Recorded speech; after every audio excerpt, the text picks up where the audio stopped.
memasuki saat pertemuan kita dengan pengakuan bahwa penolong kita adalah Tuhan Yesus yang menciptakan langit dan bumi dan segala isinya, dan yang setia tempat menjadi keselamatannya yang telah dinyatakannya.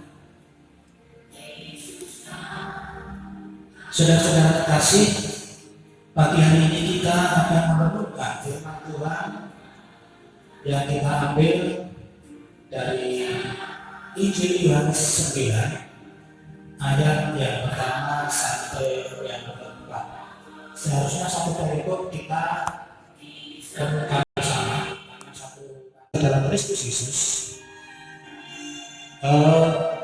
Tema perenungan pada saat ini sebenarnya adalah memberitakan karya Allah. Nah, bagaimana konteks Injil Yohanes 9 ini bisa kita menjadi dasar kita untuk merenungkan dengan keadaan-keadaan dan situasi saat ini. Saudara yang terkasih di dalam Kristus, saya bertanya pada kita, perbuatan atau karya Allah apa yang harus kita watakkan sebagai bentuk kita sebagai umat yang percaya? Dari bacaan tadi tentang orang yang buta sejak lahir, ada beberapa yang perlu yang menjadi berkat bagi kita semua, memotivasi kita semua.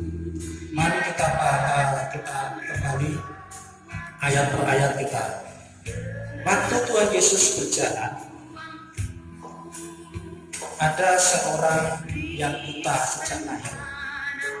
Pada waktu itu adalah orang ini sedang menangis.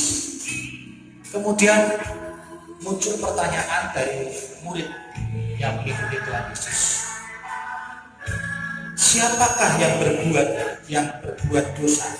Apakah orang itu, artinya orang buta itu, atau orang tuanya? Menarik sekali pertanyaan ini, sederhana tetapi ini sangat dalam. Artinya pada saat ini sering mungkin kita jumpai bahwasanya masih ada orang yang mengalami penderitaan, ada yang mengalami sakit, ada yang mengalami kesialan secara tolak ukur manusia. Dan itu tolak ukur yang dipakai yang di dalam ayat 2 tadi itu diwakili oleh murid-murid Tuhan Yesus. Ini juga sering kita jumpai, artinya masih ada orang yang melihat suatu fenomena, suatu kejadian, musibah dan lain sebagainya, keadaan kalau diwakili orang yang buta, itu akhirnya langsung memutuskan atau memvonis dosa siapakah. Artinya, sekarang ada bencana akibat dosa siapakah? Memang benar, dosa itu akan mengakibatkan atau konsekuensinya nanti adalah satu-satu hal yang bisa tidak baik buat manusia. Akan tetapi firman Tuhan pada pagi hari ini menguatkan kita dan memberikan kita kebenarannya, bahwasanya ini suatu hal yang sangat sulit untuk kita terima manusia, bahwasanya ada seorang yang baik dalam kondisi buta. Menurut kita bisa jadi kita menghakimi dosa siapakah? Mesti orang tuanya dosa dan lain sebagainya. Tetapi Tuhan Yesus menjawab, bukan dosa dia dan bukan dosa dari orang tuanya. Namun bahwasanya orang buta itu buta sejak lahir itu adalah rancangan Tuhan untuk digenapi melalui kelahiran orang itu dalam kondisi buta. Ini perlu dipahami dan digarisbawahi. Namun saudara-saudara yang terkasih, memang benar juga bahwasanya setiap kondisi itu tidak mesti semua adalah rencana Tuhan. Bisa juga karena akibat kelalaian dan dosa manusia. Sebagai contoh, kalau orang itu ingin hidupnya sehat, dia harus menjaga kesehatan, makan 3 kali, mandi 2 kali minimal, menjaga kebersihan. Terkhusus pada saat ini dengan adanya kasus COVID-19 Corona yang sedang menghebohkan, meresahkan, ini mungkin ada pribadi-pribadi juga yang mensikapi atau memvonis, menyampaikan vonis, dosa siapakah ini? Bisa jadi muncul anggapan bahwa oh ini si A, oh ini si negara A, ini berulah membuat satu virus sehingga ini bocor, virus ini lepas tak terkendali dan akhirnya menjadikan pandemi. Nah, mari Bapak Ibu, ayat firman Tuhan dalam Injil Yohanes ini mengoreksi kita bahwasanya kebenaran yang Tuhan punya itu tidak seperti yang manusia sebagai ukuran. Menurut manusia, oh ini akibat dosa A, oh ini. Ternyata jawaban Tuhan apa? Ini rencana yang harus digenapi supaya rencana Allah itu nyata dalam kehidupan. Nah, saudara-saudara yang terkasih, artinya di sini mari kita belajar. Kita tidak mempunyai wewenang memutuskan atau menghakimi satu kejadian itu atas dosa atau mengimani satu kejadian itu hanya karena kehendak Tuhan. No.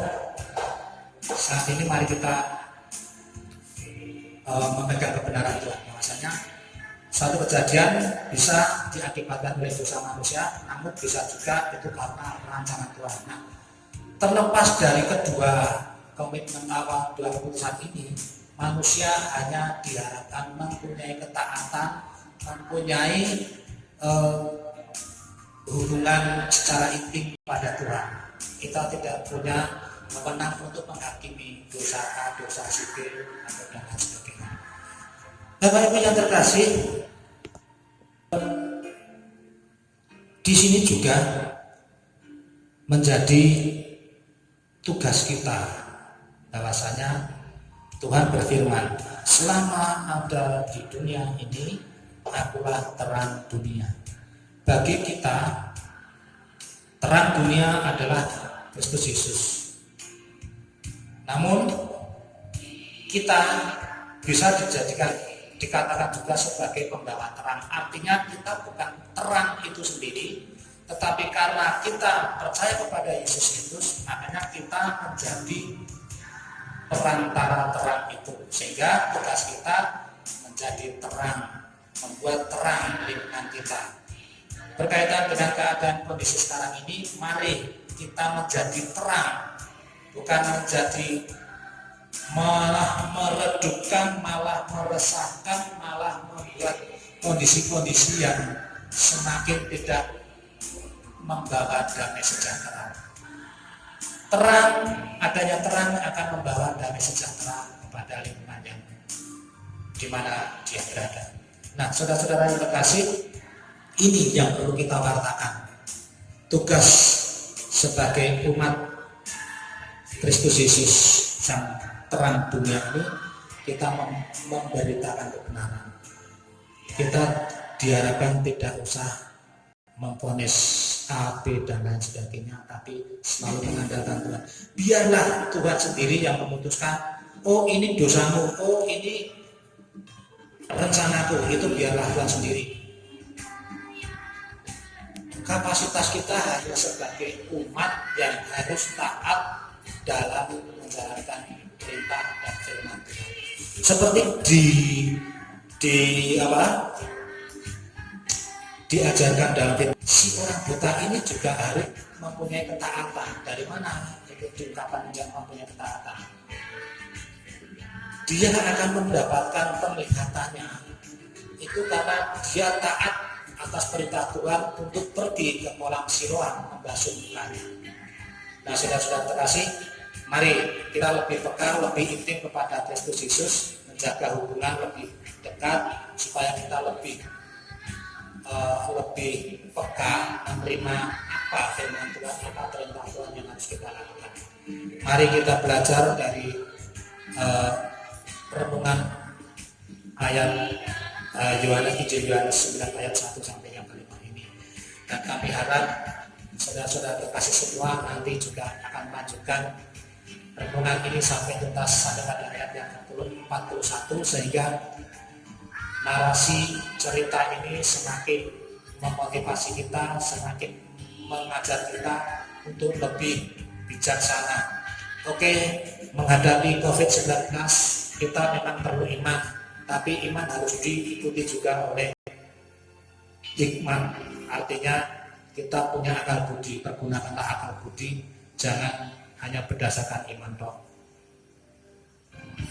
Kita diberi akal dan tenaga untuk berusaha memaksimalkan bahwasanya rancangan Tuhan akan membawa kita dalam damai sejahtera.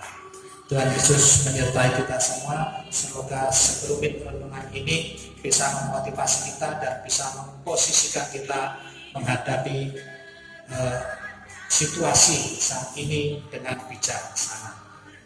Marilah kita akhiri renungan ini dengan kita akan memuji berkat, bahwasanya